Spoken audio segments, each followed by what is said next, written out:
এখনো যদি আমাদের কোনো নেতা কর্মী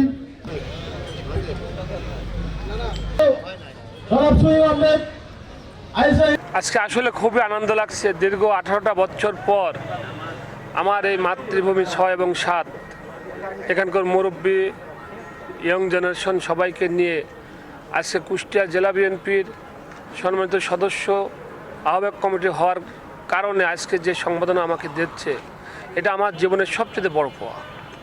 আমি মনে করি যে এনাদের দোয়া এবং এনাদের ভালোবাসা ছিল বলে আজকে আমি এত দূর আগাতে পারছি।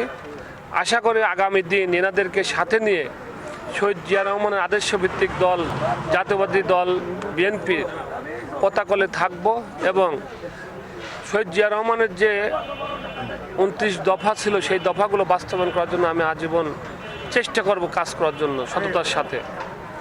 পাশাপাশি আজকে যারা এখানে উপস্থিত, আজকে শহীদ জিয়া রহমানের দলের অন্তর্ভুক্ত যারা এখানে উপস্থিত হয়েছে, আমাদের যুবদল, ছাত্রদল, মূল দল এবং অঙ্গ সংগঠন সহ স্বেচ্ছাসেবক সহ সকলের প্রতি আমার অনুরোধ সেটা হচ্ছে যে আদর্শবান নীতিবান একজন কর্মী হতে হবে। নেতা হওয়ার দরকার নাই, কিন্তু একজন যদি আদর্শবান এবং একজন যদি আদর্শ নীতিবান যদি কর্মী হতে পারে তাহলেই এই সমাজকে পরিবর্তন করা সম্ভব হবে।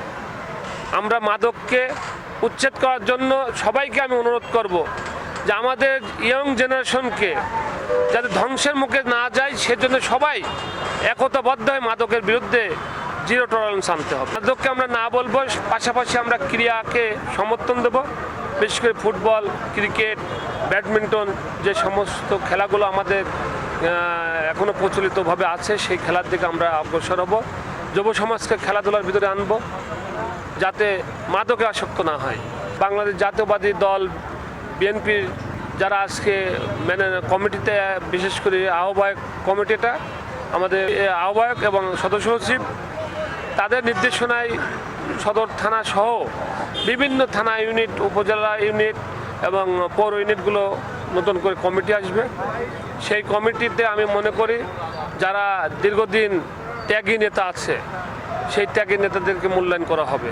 আশা করি আমাদের নেতা দেশরত্ন তারেক রহমান উনি যে নির্দেশনা দিচ্ছে যে নেতৃত্বে এমন একটা জিনিস থাকবে, মিছিলের শেষ প্রান্তে যে ব্যক্তি, যে কর্মী থাকবে সেও একদিন নেতা হবে। সেটাকে লক্ষ্য করে আমরা মিছিলের লাস্টে যে ছিল তাদেরকে নিয়ে এসে নেতৃত্বে বসানোর জন্য চেষ্টা করব।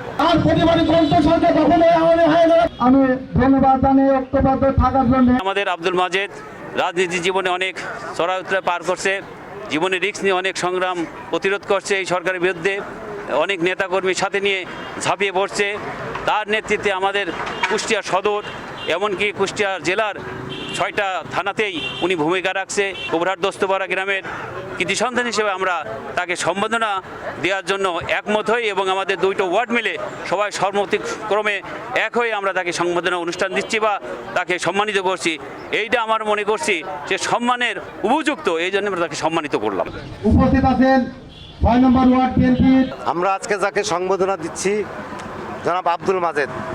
এই আব্দুল মাজেদ বাংলাদেশ জাতীয়তাবাদী দলের আজকে যে জেলার যে কমিটি হয়েছে এই কমিটিতে তিনি সদস্য হয়েছেন এবং তিনি সাবেক সমন্বয়ক জেলা যুবদল এবং যুবদলের সদর থানার সাবেক আহ্বায়ক এবং বিগত আন্দোলন সংগ্রামে আব্দুল মাজেদ এই আন্দোলন করতে যে নির্যাতনের শিকার হয়েছে, তাকে যে হয়রানি করা হয়েছে, বারবার তার নামে মামলা দেওয়া হয়েছে এবং আজকে আব্দুল মাজেদের নেতৃত্বে কুষ্টিয়াতে যে আন্দোলন হয়েছে এই আন্দোলনে সে কিন্তু আজকে তার বিজয় হয়েছে এবং দেশটাকে স্বাধীনের জন্য এবং এই স্বৈরাচার ফ্যাসিবাদ সরকারকে পতন করার জন্য আব্দুল মাজেদের যে ভূমিকা, এই ভূমিকাকে আমরা স্বাগত জানাই, তাকে আজকে আমরা সংবর্ধনা দিচ্ছি।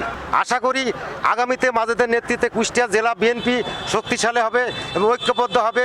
দেশনায়ক জনাব তারেক রহমানের যে বার্তা, সেই বার্তা সাধারণ মানুষের মধ্যে পৌঁছায় দেবে এবং বিএনপির নেতৃত্বে আগামী দিনের সরকার গঠনে মাজেদের একটা ভূমিকা থাকবে, এটা আমরা আশা করি।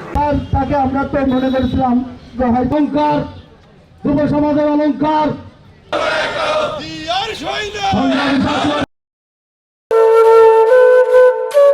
একদম বাজে কথা বলবেন। আপনি কি বলতে চাচ্ছেন? এই চাঁদনি আপনার গায়ে এসে পড়েছে?